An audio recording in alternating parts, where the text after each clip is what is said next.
Welcome to Young Voices Changing the Currents. I'm your host, Haley Platt. My goal is to create a safe space that inspires students to share, inspire, and shape their futures together. Special thank you to our sponsors, Siembra Mobile. Thank you for listening today and subscribe if you haven't already. Let's dive right in. Hi, welcome to Young Voices Changing the Currents podcast. I'm your host, Haley Platt. Today, I'm honored to have Dr. Joseph Brown on as my podcast guest. If you want to tune in to part one of this episode, please check my latest video. And now we're going to dive into part two and talk a bit more about his experience and what advice we can give to students.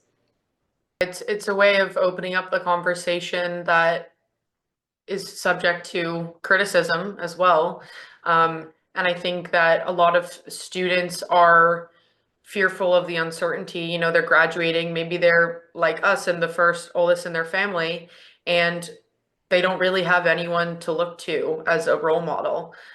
So how do you think that, if I'm a student watching this who's a senior who hasn't, maybe they're not planning on going to college next year, what words of advice would you give to them of encouragement, or like what steps can they pursue so that maybe down the road they can pursue post-secondary?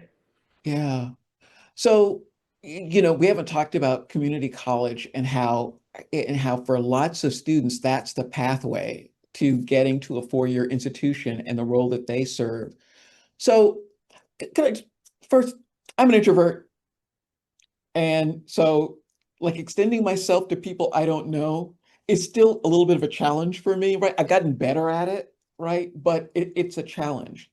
Um, I guess what I would encourage people to do is find folks in your communities, in your neighborhood, at your schools that you trust and talk to them and ask them about their path, what they did, what they thought, uh, uh, and listen to them.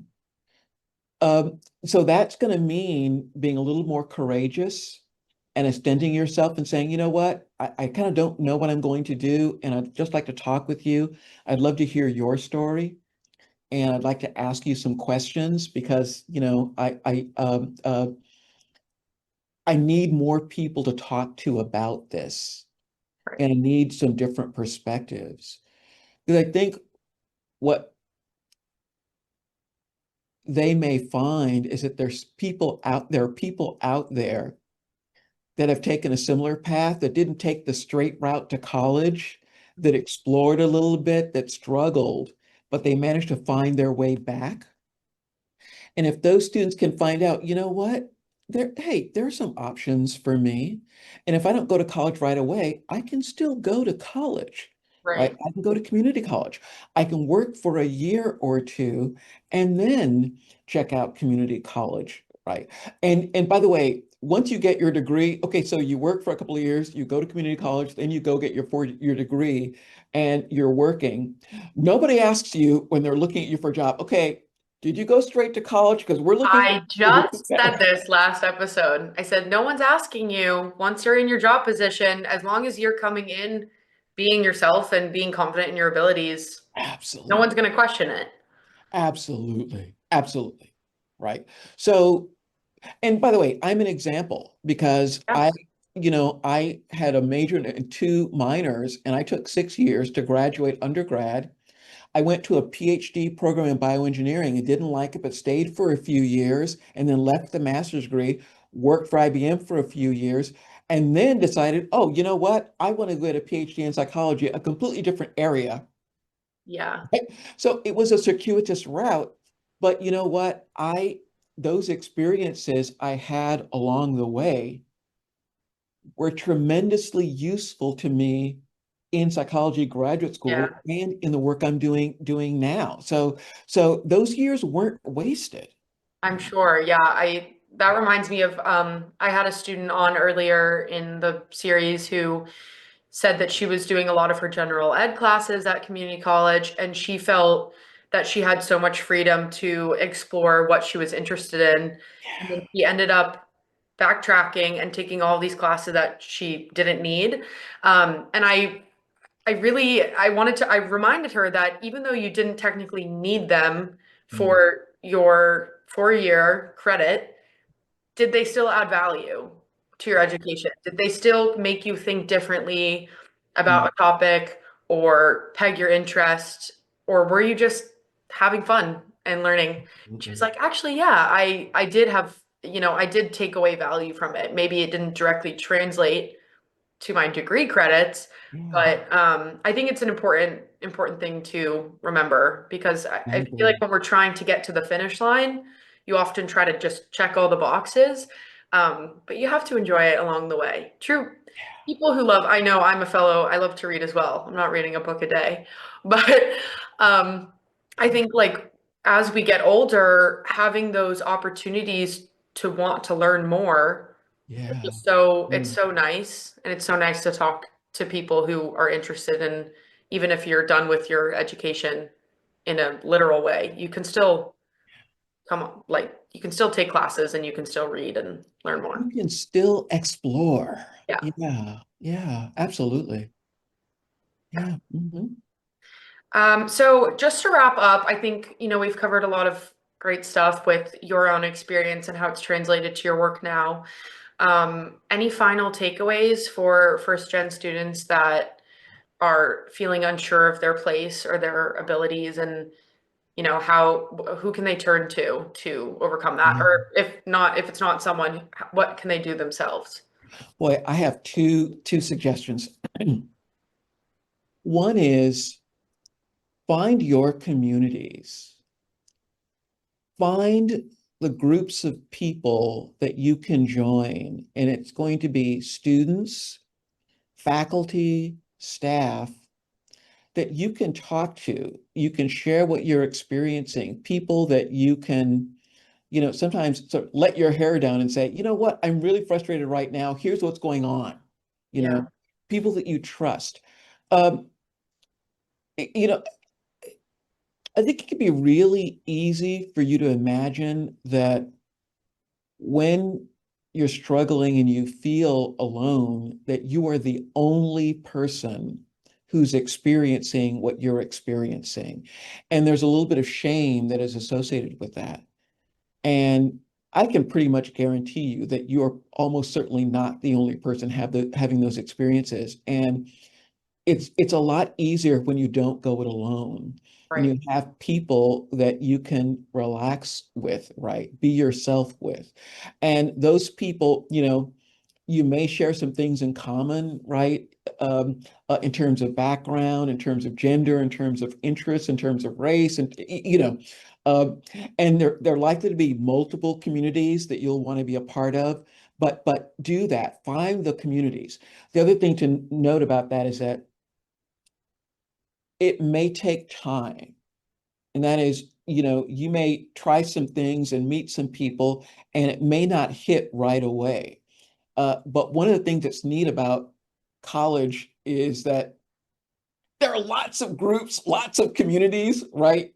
So if you keep at it, you're going to find your communities, and the support that can come from that is really extraordinary, right? When you connect with a faculty member or a staff member at the college who resonates with you and says, "Hey, I want to check in with you, every so often. I just want to see how you're doing." Yes, That makes all the difference. it really does. Yeah, Yeah. I appreciate you saying that because I think, everyone has a point in their college where they're either having an emotion, like a mental moment where they need Mhm. to rely on someone.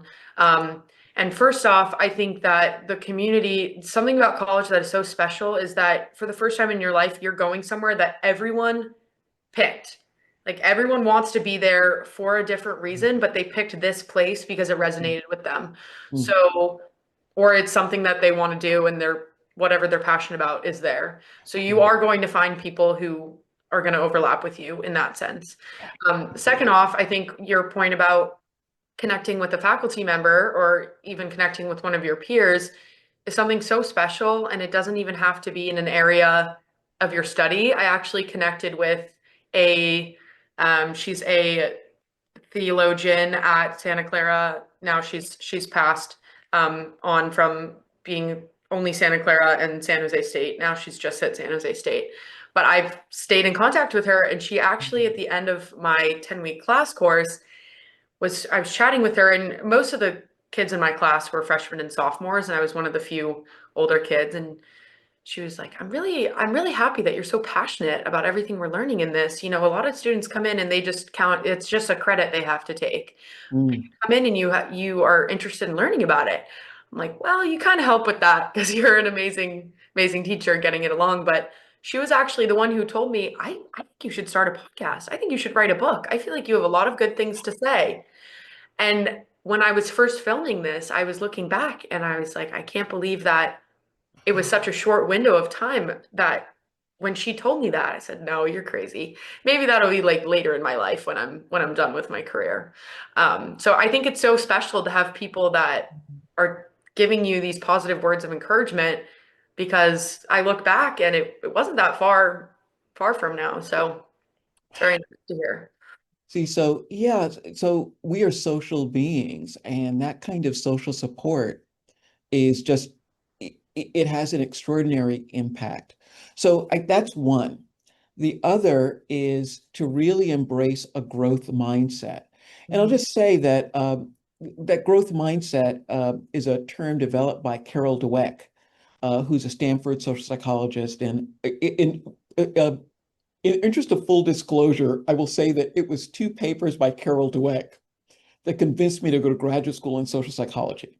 So the idea of a growth mindset, well, let me contrast it with a fixed mindset. So folks that have a fixed mindset to, let's say, intelligence, believe that intelligence is this fixed capacity. You either have it in a lot of it or you don't, and nothing you can do can change it. Mhm. Whereas growth mindset folks embrace the idea that no, intelligence is something that I can develop with enough of the right kind of effort and support. And what Dweck's insight is that, well, that mindset makes a difference in how you engage with the world and how you engage with, for example, academic tasks. So if you have a fixed mindset, when you experience difficulty, frustration, or failure, you're much more likely to see those as indications that, okay, this is something that you're not smart at, and there's nothing you're going to do that will change that. Right. You are more reluctant to uh, choose challenging tasks because the risk of Mhm. failure, the risk of difficulty. So you're more likely to avoid challenging tasks.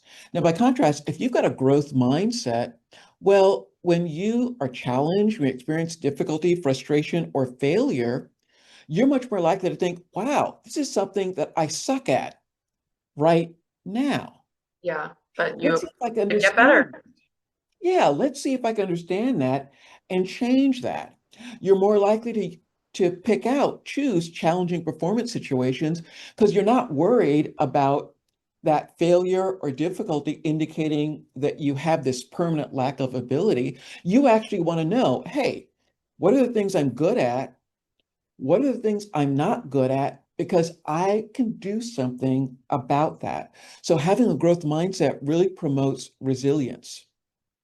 And one of the reasons I want to highlight is that I have a personal experience with growth mindset because when I decided to go to graduate school in social psychology, I wanted to get into the best psychology programs in the country. And I knew that my old approach to standardized tests wasn't going to cut it.